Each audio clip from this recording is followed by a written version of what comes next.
আসসালামু আলাইকুম প্রিয় শিক্ষার্থী, আজকের এই পর্বে আমরা বিগত বছরের বোর্ড প্রশ্নের বিশেষ বিশ্লেষণ নিয়ে আলোচনা করব। তো দেখো, আমাদের বোর্ড অ্যানালাইসিস নিয়ে আলোচনা করব আমাদের ষষ্ঠ অধ্যায়। তো আমাদের ষষ্ঠ অধ্যায়ে বোর্ড অ্যানালাইসিসটা দেখা এমনভাবে তৈরি করছি, তোমাদের বিগত বছরের যত বোর্ড পরীক্ষার প্রশ্ন এসেছিল সেখান থেকে আমরা বিশেষ বিশ্লেষণ সহকারে কোন কোশ্চেনটা ইম্পর্টেন্ট, কোন কোশ্চেনটা আমাদের জন্য রাখলে ভালো হবে তোমাদের জন্য, সেই কোশ্চেন থেকে আমরা কি একটা বিশ্লেষণ করেছি, পূর্ণাঙ্গ একটা কি সাজেশন তৈরি করছি তোমাদের কি এই অধ্যায় থেকে। কি বললাম, এই ষষ্ঠ অধ্যায় থেকে পূর্ণাঙ্গ একটা সাজেশন তৈরি করছি। তো দেখো, পূর্ণাঙ্গ তোমার একটা কি যে তোমার এই অধ্যায় থেকে একটা কনসেপ্ট তৈরি করতে পারবা যে আমার এই অধ্যায় থেকে কোন প্রশ্নটা ভালো ইম্পর্টেন্ট, কোন প্রশ্নটা তেমন ইম্পর্টেন্ট না, তো কোন প্রশ্নটা হচ্ছে কি বেশিবার বোর্ডে আসছে, আবার কোন প্রশ্নটা কোন টপিক থেকে কোন প্রশ্নটা আমাদের কি জন্য ইম্পর্টেন্ট, এগুলো নিয়ে আলোচনা করবো আজকে। তো দেখো, টাইপ 1-এ রাখছি আমরা কি জ্ঞানমূলক প্রশ্ন, কি যে টাইপ 1-এ আমরা রাখছি জ্ঞানমূলক প্রশ্ন। তো দেখো, টাইপ 1-এ জ্ঞানমূলক প্রশ্নতে প্রথম প্রশ্নটাতে কি বলতেছে দেখো, যে রাষ্ট্র কাকে বলে। তো রাষ্ট্র কাকে বলে এই প্রশ্নটা Comilla board, Barisal board, Sylhet board 23 সালে আসছিল। এরপরে দিনাজপুর বোর্ডে 19 সালেও আসছিল। তো দেখো, এই রাষ্ট্র কাকে বলে এই কোশ্চেনটা অনেক ইম্পর্টেন্ট। তারপরে দেখো, এর মধ্যে দেখো 9 নম্বর কোশ্চেনটা কি যে নাগরিক কাকে বলে। তো নাগরিক কাকে বলে এর মধ্যে এই কোশ্চেনটাও আমাদের অনেক ইম্পর্টেন্ট। দেখো, বাকি কোশ্চেনগুলোও কি আমাদের প্রত্যেকটা অনেক বোর্ডে আসছে। বলতেছে নাগরিক কাকে বলে, Sylhet board 24, Rajshahi board, Comilla board, Chittagong board 23-এ আসছিল, ময়মনসিংহ বোর্ড 20-এ এবং কি সিলেট বোর্ড 19-এ। তো এই কোশ্চেনটাও কি আমাদের অনেক ইম্পর্টেন্ট। তো দেখো, প্রত্যেকটা কোশ্চেন আমরা কি অনেকগুলো কোশ্চেন রাখছি। এই কোশ্চেনগুলো দেখো বিশেষ করে কি প্রত্যেকটা বোর্ডে আসছিল, প্রত্যেকটা বোর্ডে কত সালে আসছিল সেইভাবে আমরা কি সাজাইছি তোমাদের জন্য।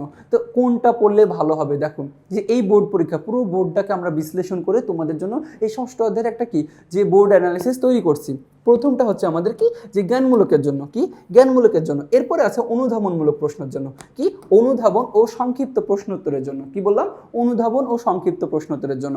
তো দেখো, এসএসসি 26 থেকে সংক্ষিপ্ত প্রশ্নোত্তর যোগ হয়েছে, ঠিক আছে। তো এসএসসি 26 এবং কি 27-এর পরবর্তীতে দেখো যারাই পরীক্ষা দিবে সবার জন্য কি যে সংক্ষিপ্ত প্রশ্নোত্তর থাকবে। তো আমরা জানি যে অনুধাবন আর সংক্ষিপ্ত প্রশ্নোত্তর কি টাইপটা একই।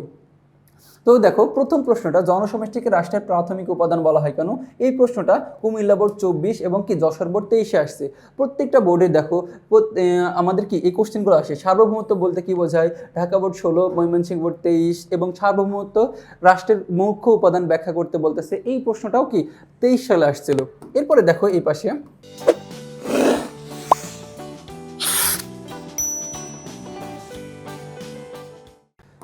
যে এই পাশে কোশ্চেনগুলো দেখো যে শিক্ষা বিস্তার আছে, নাগরিকের সময় মতো কর প্রদান খাজনা, এরপরে আছে দুর্নীতি অন্যায়ের বিরুদ্ধে রুখে দাঁড়ানো, এরপরে আছে সুশাসন প্রতিষ্ঠা আইনের অনুশাসন গুরুত্বপূর্ণ কেন। তো দেখো, এই কোশ্চেনটা সকল বোর্ড 18 সালে আসছিল। দেখো 18 সালে কি 18 সালে যারা পরীক্ষা দিয়েছিল প্রত্যেকটা বোর্ডে কি বললাম যে 8টা না 10টা বোর্ড আছে, প্রত্যেকটা বোর্ডে এই কোশ্চেনটা আসছিল। তারপরে দেখো, প্রত্যেকটা কোশ্চেনের পাশে আমাদের কি সাল দেওয়া আছে যে কোন বোর্ডটা কোন কোশ্চেনটা কোন সালে আসছিল, মানে কি একটা বিশেষ একটা আকারে বিশ্লেষণ করছি।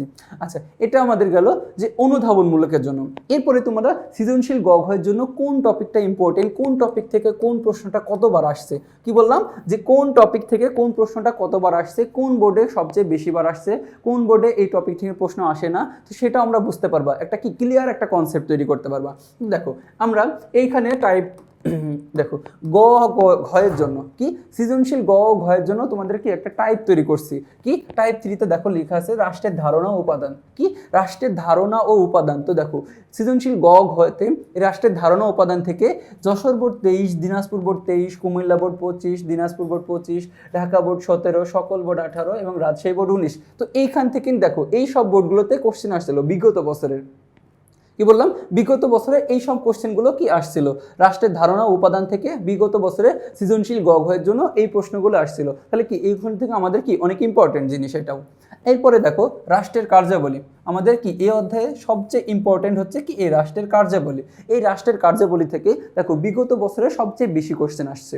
কি বিগত বছরে মানে কি ষষ্ঠ অধ্যায় থেকে রাষ্ট্রের কার্যাবলী থেকে সবচেয়ে কি বেশি কোশ্চেন আসছে। তো দেখো এখানে লেখা আছে Mymensingh board 24, Dhaka board 24, Sylhet board 24, তারপরে Dinajpur board 24, Jessore board 24, Dhaka board 23, Rajshahi board 23, Comilla board 23, Barisal board 23, Mymensingh board 23, Dhaka 25, Rajshahi 25, Jessore 25, Sylhet 25, Barisal 25, Dinajpur 25, তারপরে ঢাকা 17, তারপরে রাজশাহী 19, কুমিল্লা 20। এখন দেখো প্রত্যেকটা বোর্ডে কি বললাম, 24 সালের প্রত্যেকটা বোর্ডে, 25 সালের প্রত্যেকটা বোর্ডে এই রাষ্ট্রের কার্যাবলী থেকে মানে কি প্রশ্ন থাকেই, কি বললাম প্রশ্ন থাকেই। এখন যারা এসএসসি 26 আছে, এসএসসি 27 আছে, আবার এসএসসি দ্বারা 28 আছে, অবশ্যই তোমাদের জন্য এই টপিকটাই সবচেয়ে কি গুরুত্বপূর্ণ, সৃজনশীল গ এবং ঘয়ের জন্য কি এই রাষ্ট্রের কার্যাবলী, এই রাষ্ট্রের কার্যাবলী থেকে অবশ্যই প্রশ্ন পাবা, অবশ্যই।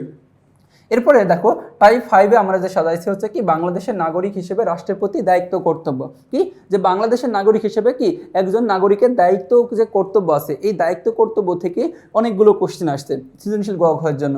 যে চট্টগ্রাম দেখো ঢাকা বোর্ড 24-এ আসছে, কুমিল্লা বোর্ড 23, চট্টগ্রাম 23, তারপরে বরিশাল 23, ময়মনসিংহ 23, কুমিল্লা 25, চট্টগ্রাম 25, সিলেট 25। এখন দেখো মনে করো যে এখানে এই টপিকটা মনে করো গতে আসছে, কি বললাম এই টপিকটা গতে আসছে, এই টপিকটা ঘতে আসতে পারে, কি বললাম এই টপিকটা গ আসছে, এই টপিকটা ঘতে আসছে, ঠিক আছে। তো এখানে মূলত গ এবং ঘয়ের জন্য প্রশ্নের সমাধান, ঠিক আছে, সৃজনশীল গ এবং ঘয়ের জন্য।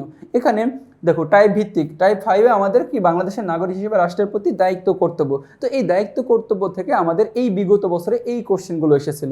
এরপরে টাইপ 6-এ দেখো বিষয়টা হচ্ছে আইনের ধারণা ও উৎস, কি বললাম আইনের ধারণা উৎস। তো দেখো আইনের ধারণা উৎস থেকে আমাদের বিগত বছরে তেমন কোশ্চেন আসে নাই, শুধু চট্টগ্রাম দেখো আমাদের 25 সালে 2টা বোর্ডে আসছিল এই কোশ্চেনটা, কি এবং 24 সালে একটা বোর্ডে, ঢাকা বোর্ড 25, চট্টগ্রাম 25, কুমিল্লা 24 এবং রাজশাহী 15। তো দেখো এই আইনের ধারণা উৎস থেকে আমাদের এই বিগত বছরে এই বোর্ডগুলোতে এই কোশ্চেনটা এসেছিল।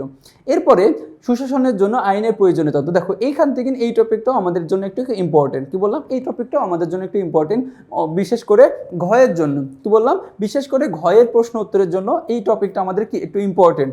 বলতেছে কুমিল্লা 24, সিলেট 24, রাজশাহী 23, তারপরে চট্টগ্রাম 23, রাজশাহী 25 এবং কি রাজশাহী 15। তো দেখো এই যে এই বোর্ডগুলোতে বিশেষ করে কি বিগত বছরে এই বোর্ডগুলোতে ঘয়ের জন্য এই প্রশ্নটা কি আমাদের এই মানে এই টপিক থেকে এই প্রশ্নগুলো এসেছিল, মানে কি যে রাজশাহী বোর্ডে, তারপরে সিলেট বোর্ডে, তারপরে রাজশাহী 23-এ, তারপরে চট্টগ্রাম 23-এ, রাজশাহী 25-এ। দেখো 25 সালেও কি একটা বোর্ডে এই কোশ্চেনটা এসেছিল সুশাসনের জন্য আইনের প্রয়োজনীয়তা থেকে। তো দেখো আমাদের কি বিগত বছরে গ ঘয়ের জন্য আমরা যদি এই ধারণা কনসেপ্টটা নিতে পারি যে কোন বোর্ডে, দেখো কোন বোর্ডে থেকে আমাদের কোন টপিকে সবচেয়ে বেশি কোশ্চেন আসছে এবং এই কোন টপিকটা আমাদের কি বেশি একটু হচ্ছে কি অ্যানালিসিস করতে হবে, কোন টপিকটা আমাদেরকে একটু গুরুত্ব দিতে হবে এবং কোন টপিকটা একটু কি কম গুরুত্ব দিতে হবে, এবং কোন টপিকটা থেকে জ্ঞানমূলক অনুধাবনমূলক প্রশ্ন বেশি আছে, প্রত্যেকটা জিনিস আমরা কি অ্যানালাইসিস করে দিচ্ছি।